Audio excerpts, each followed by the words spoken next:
자, 여러분 안녕하세요. 오늘은 비트코인 백서의 두 번째 시간이자 1장 서론을 다룹니다.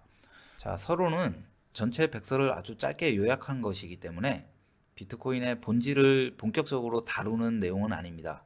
하지만 몇 가지 핵심 개념이 있기 때문에 서론을 반드시 다루고 나서 본론으로 넘어가야겠습니다. 서론은 이렇게 매우 짧지만 백서가 탄생한 근본 원인을 다루기 때문에 매우 중요합니다.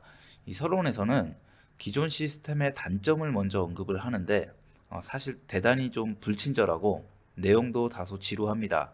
하지만 중요하고 내면의 의미를 파악하기가 쉽지가 않기 때문에 해석이 좀 필요합니다.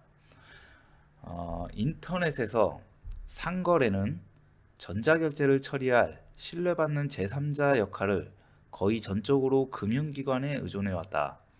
이 시스템은 대다수 거래에 충분히 잘 동작하지만 여전히 신뢰 기반 모델의 태생적 약점에 얽매인다. 금융기관이 분쟁을 중재해야 하므로 실제로 완전히 비가역적인 거래는 가능하지 않다. 자, 중재 비용이 거래 비용을 높여 실질적인 최소 거래 규모를 제한하고 일상적인 소액 거래 가능성을 가로막으며 비가역 서비스에 맞는 비가역 결제 기능의 상실에서 더 큰 비용이 발생한다. 자, 뭐 이렇게 되어 있고 뒤에 사기 얘기도 좀 나오고요. 특히 이제 이 서론의 이 후반부는 암호화 기술을 좀 언급하고 있는데 이는 백서의 본론에 계속 이제 비중 있게 나올 거기 때문에 오늘은 이 서론의 전반부 이 부분을 집중적으로 다룰 겁니다. 제가 일부 영상에서 거래 상대방 위험을 다루면서 현재 금융 시스템과 결제 시스템은 모두 신뢰할 만한 제3자를 중개인으로 필요로 하는 시스템이고 이러한 신뢰는 모두 비용과 연결된다라고 언급을 했습니다. 자, 백서에 직접 표현된 문구, 신뢰 기반 모델의 태생적 약점, 금융기관이 분쟁을 중재해야 하므로 완전히 비가역적 거래는 가능하지 않다 이렇게 되어 있는데 자, 먼저 비가역적 또는 가역적 뭐 이런 표현을 이해해야 되겠죠. 이 가역성이라는 거는 본래 이제 물리학에서 사용되는 표현입니다. 어떤 물질이나 에너지가 변경되기 이전의 상태로 되돌아갈 수 있는 성질이다. 이렇게 이해하시면 되는데 그래서 거래의 가역성이라고 하면 이 거래를 되돌릴 수 있다. 거래 이전의 상태로 돌아갈 수가 있다. 거래의 취소가 가능하다. 자, 이렇게 해석할 수가 있겠습니다. 자, 우리 실생활 결제는 환불, 반품, 그리고 은행 송금 시에 착오 시 오송금을 증명하면 원래 상태로 되돌리는 것이 가능하죠. 자, 그런데 사토시는 이러한 가역성을 부정적으로 백서에서 표현을 했고 비트코인을 비가역적 자산으로 정의를 했습니다. 자, 비트코인 거래는 기본적으로 비가역성을 띠고 거래를 되돌릴 수 없습니다. 자, 왜냐하면 비트코인 거래는 그 자체가 결제의 최종성을 띠기 때문입니다. 자, 이제 백서의 참뜻을 모르는 시청자분들은 오해할 수가 있습니다. 사기를 당했거나 어떤 제품의 하자로 인한 반품, 환불 이런 것들이 가능한 것이 좋은 거 아니냐. 자, 그래서 오해를 방지하기 위해서 이 부분이 어떤 의미인지를 먼저 살펴봐야 되는데 먼저 카드 결제를 예로 들어보겠습니다. 자, 우리는 카드 결제 시에 즉시 돈이 지불된 것 같은 착각을 하지만 지난 개요 영상에서 말씀드린 바와 같이 실제로는 아무 일도 일어나지 않았습니다. 즉 결제가 정상이 아닌 것이죠. 여기에는 이유가 있는데 바로 분쟁, 사기, 환불, 반품 이런 것들이 발생할 수 있기 때문입니다. 정사는 최종적인 겁니다. 그래서 바로 이 사이에 이런 것들이 끼어들면 여기에는 중재가 필요하고 가역성, 거래를 되돌릴 수 있는 이런 성질이 필요한 것입니다. 자, 온라인 결제도 예로 들어보겠습니다. 우리가 카드로 결제하고 물품이 배송됐는데 자, 소비자의 단순 변심이든 뭐 제품의 하자든 어쨌든 우리는 환불 또는 반품이 생활화되어 있습니다. 그럼 비용이 발생합니다. 심각한 사항이라면 중재 비용도 발생할 것이고 이미 배송된 물품을 또 재수거해 가야 하는 비용 등이 발생을 하겠죠. 이렇게 보이지 않는 비용이 분명히 발생합니다. 자, 우리는 표면상 아무런 비용을 지불하지 않는 것처럼 느끼는데도, 그렇다면 이 비용은 과연 플랫폼 기업들이 대신 지불하는 걸까요? 자, 그렇지 않겠죠. 플랫폼 기업은 이 모든 비용을 플랫폼 전체의 비용으로 보고 결국에는 모든 소비자에게 비용을 분산시킵니다. 사실 전체 거래의 규모로 봤을 때 전체 대비 이러한 반품 환불 건수는 그렇게 많진 않지만 분명히 큰 비용일 겁니다. 어찌 보면 환불, 반품 등을 잘 수행하지 않는 선의의 소비자들이 이러한 비용을 사실상 모두가 분산해서 공동으로 부담하고 있는 겁니다. 자, 사토시가 문제 삼는 가역성의 핵심은 이런 겁니다. 가역성은 거래를 없던 일로 되돌릴 수가 있는 성질인데, 이 시스템에서는 신뢰할 만한 중개자가 그 역할을 수행해주고, 이러한 신뢰 비용은 모든 사용자가 부담해야 하는 시스템이다. 자, 사토시는 백서를 쓸 당시에 이것을 서론에 언급할 만큼 중요하게 다루고 있습니다. 자, 그리고 서론에선 소액 결제에 대해서도 언급이 나오는데, 우리는 이미 소액 결제를 아무런 제한 없이 사용하고 있죠. 뭐 신용카드로 1,000원을 결제할 수도 있고, 심지어 100원짜리 물건이 있다면 그마저도 결제를 할 수는 있습니다. 그런데 사실 그 소액 결제는 물품 가격 대비 수수료가 더 비싼 구조입니다. 그 현대 결제 시스템은 이러한 소액 결제를 건당으로 정산하지 않고 월 단위로 정산을 합니다. 그리고 이런 비용마저도 모두 플랫폼 전체 정산 수수료 비용으로 분산시켜서 결국에는 모든 소비자가 나눠서 부담하고 있는 것입니다. 자, 우리는 이미 보이지 않는 막대한 중개 비용과 신뢰 비용을 지불하고 있는 겁니다. 자, 현대 금융 시스템, 결제 시스템은 감춰진 비용이 없다, 추가 비용은 없다라고 종종 강조합니다. 자, 그러나 이것은 모두 거짓입니다. 이 비용은 결제 시스템 내부에 보이지 않게 설계되어 있습니다. 그런데 금융기관과 이런 결제 관련 플랫폼은 우리에게 이런 비용만 전가하고 있는 것이 아니죠. 이들은 불필요할 정도로 막대한 양의 개인정보를 요구합니다. 개인 신원, 신분증, 내가 사는 주소, 생체 정보, 직업, 재산, 학력, 소득, 신용정보, 의료정보, 자금의 출처와 사용 목적. 자, 셀 수 없이 많고 과할 정도의 개인정보를 필수적으로 요구하고, 이런 정보를 제공해야지만 이 플랫폼 서비스를 이용할 수가 있습니다. 플랫폼 기업은 이런 수많은 사용자들의 개인정보를 마케팅에 활용해서 막대한 수익을 창출하고 있습니다. 그리고 우리의 소중한 개인정보를 우리가 제공한 그 대가는 이미 수많은 사례로 증명되었다시피 바로 일상화된 유출입니다. 자, 우리는 우리의 개인정보가 수시로 유출되는 환경에 살고 있습니다. 이쯤 되면 소비자 보호가 아니라 소비자 위협이라고 봐야 될 겁니다.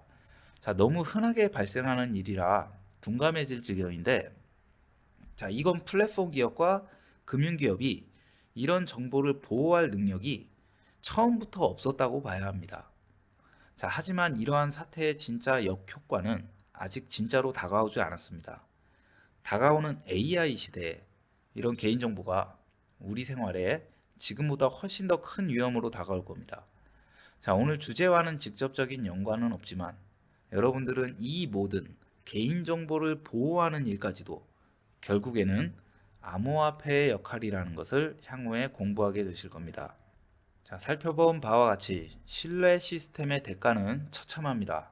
우리는 막대한 신뢰 비용을 우리도 모르는 사이에 지불하고 있었고, 과할 정도의 개인정보까지 모두 넘겨주면서 그들의 배를 불리면서도 다른 선택지 없이 그렇게 하기를 강요받고 있는 겁니다. 그래서 사토시는 백서의 서론에 이것을 강조한 겁니다. 우리가 비트코인이 무엇을 해결했는지를 공부하기에 앞서서 우리가 이 시스템에서 무엇을 감내하고 살아왔는지, 이것을 인식하는 것이 더 중요하다는 겁니다. 이제 다시 서론의 핵심적인 주제인 가역성과 비가역성으로 돌아가 보겠습니다. 자, 현대 결제 시스템은 승인 이후의 최종 정산 과정에서 거래를 되돌릴 수 있는 가역성이 끼어듭니다.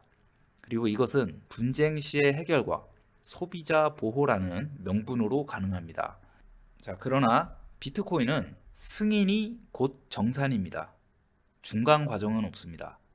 자, 이를 결제의 최종성 또는 완결성이라고 합니다. 이제 서론의 가장 핵심적이면서도 오해되는 지점을 살펴보겠습니다. 자, 거래를 되돌릴 수 있는 이 가역성이야말로 사실 반드시 필요한 것 아니냐.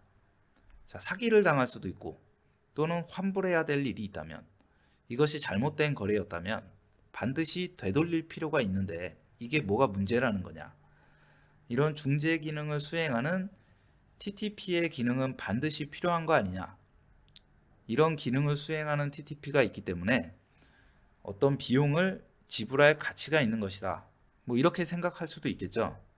자, 오해를 방지하기 위해서 우리는 이 두 가지 영역이 사실 분리되어 있다는 것을 이해해야 합니다. 결제 시스템은 화폐와 상품의 교환에 대한 경제의 영역이고, 분쟁의 발생과 해결은 법과 계약의 영역입니다. 자, 저는 지난 일부 영상에서 이 화면을 통해서 당사자들끼리의 현금 거래를 설명할 때 실물 화폐의 물리적 이동은 소유권의 즉시 이전이 발생한다라고 언급했습니다. 자, 우리가 상점에서 물건을 구매하고 현금을 사용하면 그 현금은 즉시 소유권이 이전됩니다. 이게 바로 정산의 과정이 필요 없는 결제의 최종성입니다. 이 거래는 본질적으로는 되돌릴 수가 없습니다. 그럼에도 불구하고 분쟁은 발생할 수 있고 우리는 여전히 환불과 반품이 가능하다는 걸 알고 있죠. 자, 현금의 소유권이 소비자로부터 판매자로 완전히 이전되었음에도 불구하고 여전히 별도의 법, 상품 제조사와 매장의 정책 또는 소비자 보호법 이런 것들이 있기 때문에 가능합니다. 자, 현금 결제의 상황에선 경제적 개념의 이 결제와 분쟁을 해결하는 법의 영역이 명확히 분리되어 있다는 것을 먼저 인지하시기 바랍니다. 자, 사토시가 지적하는 문제의 본질은 이것입니다. 결제와 법적 분쟁을 지금 모두 중개자가 수행하고 있다. 따라서 결제의 최종성이 소비자와 판매자 사이의 거래에서 발생하는 것이 아니라 중개자가 그것을 결정한다. 자, 이런 거는 시스템의 중앙화를 요구하고 그 결과는 비용의 전가와 개인정보의 요구 그리고 유출입니다. 자, 비트코인은 현금 결제의 완전한 디지털 버전입니다. 백서 제목 그대로 P2P 화폐 시스템인 거죠. 이게 현대결제 시스템에서 시사하는 바는 바로 이런 겁니다. 비트코인은 중개자가 모두 수행하고 있는 결제와 법을 분리시켰고 중개자 없이도 결제의 최종성을 구현하는 겁니다. 비트코인 거래는 그 자체로는 비가역성이고 분쟁은 법의 영역이다라고 명확히 구분해 주는 겁니다. 자, 이로 인한 최종 효과는 모든 중개 비용이 사라지고 개인정보가 보호된다는 것입니다. 자, 사토시는 서론에서 소액 결제도 중요하게 언급을 했었는데, 자, 이미 전 세계 곳곳에는 비트코인으로 커피 한 잔을 사 먹을 수도 있고 햄버거도 사 먹습니다. 자, 바로 라이트닝 네트워크 기술 때문인데, 이러한 소액 결제가 바로 원래 사토시가 상상했던 오늘날의 모습입니다. 그런데 지금 비트코인 백서에서 중요하게 언급된 소액 결제, 그리고 중개자 없는 결제, 이것은 이미 중요하지가 않게 되었습니다. 왜냐하면 사토시의 초기 의도와는 좀 다르게 대부분의 비트코인 보유자들은 비트코인을 이런 용도로 사용하고 싶어 하지 않습니다. 자, 비트코인이 경화라는 것을 사람들이 알기 때문인데요. 그래서 지금 비트코인은 사토시의 초기 의도를 완전히 초월한 자산군이 되었습니다. 그래서 사토시가 이것을 백서를 쓸 당시에 이런 것들을 예상했다고 생각할 수는 없겠죠. 자, 저는 에너지 기반 화폐 영상에서 비트코인은 실생활 결제에 사용되지 않을 것이다 라고 주장했습니다. 자, 2000년 화폐의 역사를 통해서 증명된 사실이 하나 있다면 시장에는 언제나 가장 나쁜 돈만 유통될 거라는 사실입니다. 진짜 돈은 결제에 사용되지 않습니다. 금이 오늘날 실생활 결제에 쓰이지 않는 것과 비슷한 맥락입니다. 자, 오늘 다룬 비트코인의 비가역성은 거래를 되돌릴 수 없는 결제의 최종성을 구현한 최초의 디지털 화폐라는 것이고, 그게 서론의 가장 첫 문구에 등장하는 겁니다. 자, 이후의 백서 내용은 본격적인 기술적 내용들이 등장합니다. 저는 최대한 일반인들도 이해하기 쉽도록 준비할 건데, 비트코인이 얼마나 혁신적이고 천재적인 방법이 사용되어서 나온 작품인지, 그 방법이 얼마나 탄탄한 경제 원리에 의해서 작동하는지, 자, 그리고 요즘의 화두죠. 미래의 양자 컴퓨터의 위협에도 불구하고 비트코인이 왜 스스로 진화하는 프로토콜인지, 모든 것이 백서를 통해서 설명이 될 것입니다. 자, 그럼 다음 영상에서 찾아뵙겠습니다.